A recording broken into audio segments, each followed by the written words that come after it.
Welcome back to the deep dive. Today, we're really digging into the NBA offseason. It feels like everything's connected, talent, money, coaching. It's all kind of swirling around. It absolutely is. The offseason never really stops, does it? Not a chance. So our mission today is simple. Cut through the noise, give you the stuff that really matters so you actually get what's driving the league right now. Sounds good. Where should we start? Okay, let's unpack this. Let's kick off overseas, the EuroBasket tournament. It's been, well, pretty electric. Yeah, definitely some eye-opening performances. Two names specifically just dominating. First, Alperen Şengün for Turkey. He dropped a triple-double. Which is rare in EuroBasket. Super rare. 19 points, 12 boards, 10 assists, and get this, youngest player ever to do it there, just 23. Wow.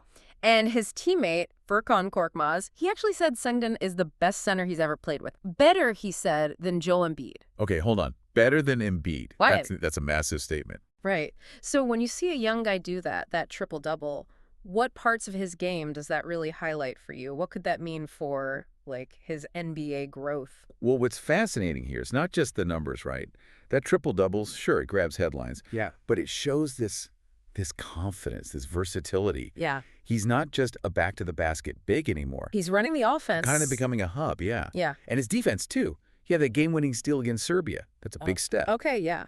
And this builds on his playoff run for Houston, remember. He was putting up 21 points, 12 rebounds, 5 assists, almost 2 steals. Pretty impressive numbers. So you put it all together, and yeah, maybe he can be that all-the-time engine for the Rockets, especially next to KD. So Houston might actually shift their offense around him. It's possible. It's a different game, FIBA versus NBA, more packed paint in FIBA, different defensive rules. Yeah. That helps his style there. Right. The challenge is adapting that back to the NBA's spacing, but the potential is obviously huge. Incredible to watch him grow. But he's not the only one lighting it up. Giannis Antetokounmpo for Greece. Oh, yeah. Giannis is being Giannis. Equally dominant. Dropped 29 on Lithuania, 60% shooting. People are saying he's arguably the best player there alongside Şengün and maybe Luka. It really does seem unfair sometimes, doesn't it? Even in the NBA. Totally. How he gets to the rim, finishes. It's just relentless. And in EuroBasket, it's even more pronounced. He's just operating on a different level. And here's the fun part. They're going to play each other. Greece and Turkey. Next round. Ooh, that's going to be good. Turkey's got some length defensively. Could they maybe, build a wall against Giannis like teams try to do in the NBA? That's the tactical question, isn't it? It's a fascinating matchup, and the stakes are high. Yeah. For these national teams, winning this game means a shot at a medal, maybe even the championship game. That's huge for national pride, huge for their legacies too. Okay, so we see these guys shining internationally, but how do teams keep guys like this? Build around them. That brings us to the money side. Always comes back to the money. Exactly.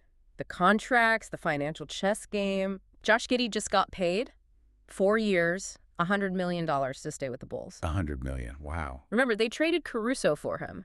And Giddey did play really well after the All-Star break last year. 21 points, almost 11 boards, 9 assists, steals. Shot it well, too. Yeah, 504, 681 splits. That's impressive efficiency. So it's a big commitment from Chicago. But how much is that based on just Giddey, and how much is it the market, the new CBA rules? That's the key point.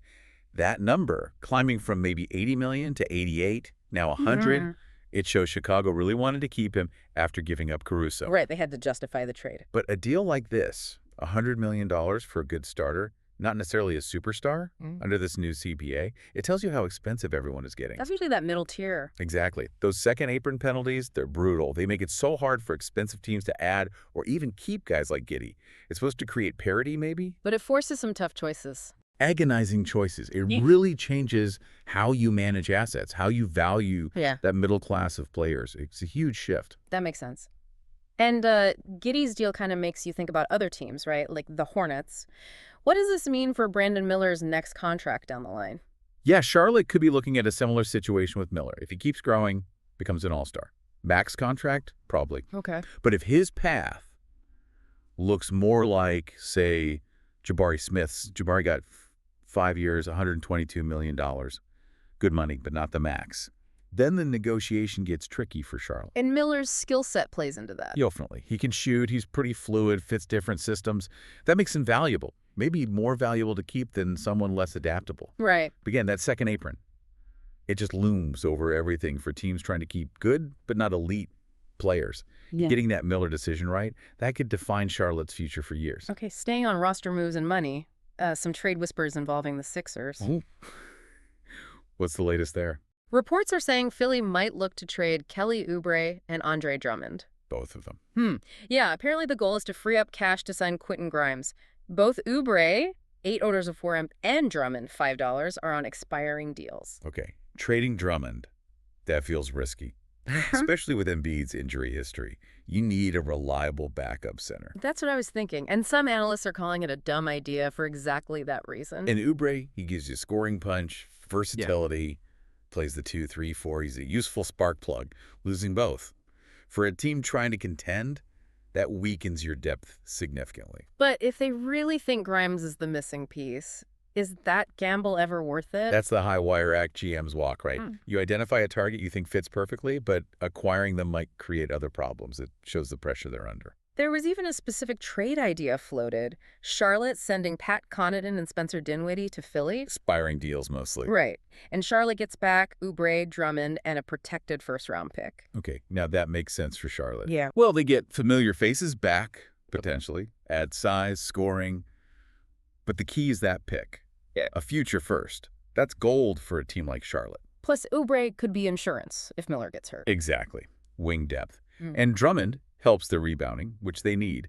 It's a smart potential move for the Hornets if Philly gets desperate to clear space for Grimes. Okay, let's pivot a bit. Let's talk coaching. Doug Christie in Sacramento, he's the guy now, officially. Right, no longer the interim. His interim stint was like repairing an airplane in midair, he said. Oh, chaos. Now it's his team. Expectations are different. For sure. He gets a full off-season training camp. And his philosophy seems clear. He likes that read and react offense, instinctual stuff. He's even talked about like meditation and yoga for team bonding. Interesting. And being Doug Christie, you know defense is going to be the focus. But can he get those offensive stars to buy in? That's always the million-dollar question, isn't it? It's the holy grail. Yeah. Because look at that roster. Levine, DeRozan, Sabonis, elite offense. Yeah. But the defense, it's been kind of mid to bad, historically. So Christie's challenge is huge. Getting stars to defend, maybe making tough calls like benching scorers for defenders. Which involves politics, contracts, egos. All of it. He needs to be aligned with the GM, Scott Perry, too. That partnership is critical. His championship mindset is great, but it has to translate to buy-in. So can he get more out of Levine defensively? Get Keegan Murray to do more than just shoot threes? The roster feels mismatched, maybe? Mismatched is a fair word. Yeah. It's a really big challenge to make it all fit his philosophy. And they're trying to reload, not rebuild, remember? Right. Win now. So he has to find a way to make these pieces work together defensively if they want that championship mentality to mean anything. It's a puzzle. Definitely a puzzle. Okay, let's zoom out again. Wider league perspective. Yeah. The Dallas Mavericks. Luka and who else steps up? Exactly. Can this current roster really compete with the top dogs in the West and the league? Okay, so let's talk contender math. This is something analysts look at. Historically, top contenders usually have like 5 to 7 guys ranked in the top 100 players in the league. Okay, a benchmark. Right. So where are the Mavs? They have Anthony Davis ranked 14th. They have Kyrie Irving ranked 40th, but you figure he's higher when healthy. And Cooper Flagg, the rookie, already ranked 80th. Just 3. Currently, yeah. So for them to become a true contender, based on this metric, a few things need to happen. Like what? AD needs to play like a top 10 guy. Kyrie needs to come back next season and be a clear top 30 player again. Flagg, the rookie, needs to jump into the top 50 pretty quickly. That's a lot already. And that's not all. They need 1 or 2 more guys to break into that top 100. PJ Washington, Derek Lively. Lively seems possible with his defense. Huge potential there. All defensive team upside. He could be incredibly impactful. Maybe Gafford takes a lead, Max Christie. They need those internal jumps. So it's a path, but it relies on a lot of guys hitting their ceilings or close to it. Pretty much. It's a tall order, but you could see how it could happen if everything breaks right. Okay, so wrapping this all up, what does this mean for you, the fan, just trying to follow all these moving parts? From EuroBasket stars making waves to these massive contracts changing team finances, coaching changes, trade rumors. It's a lot. The NBA landscape is just constantly shifting. It really is. And it highlights that delicate balance, doesn't it? Finding talent is one thing. Managing the money, especially with this new CBA, is another. And then getting a coach who can make it all work. It's a strategic chess match. Every single move matters. On the court, in the front office, it all builds towards trying to become a contender. And that's what creates the drama, the narratives we follow all year, the constant pressure to adapt, to innovate, to make those tough calls. A really fascinating deep dive today into where the league is and where it might be heading. Lots to think about. Check out our other episodes.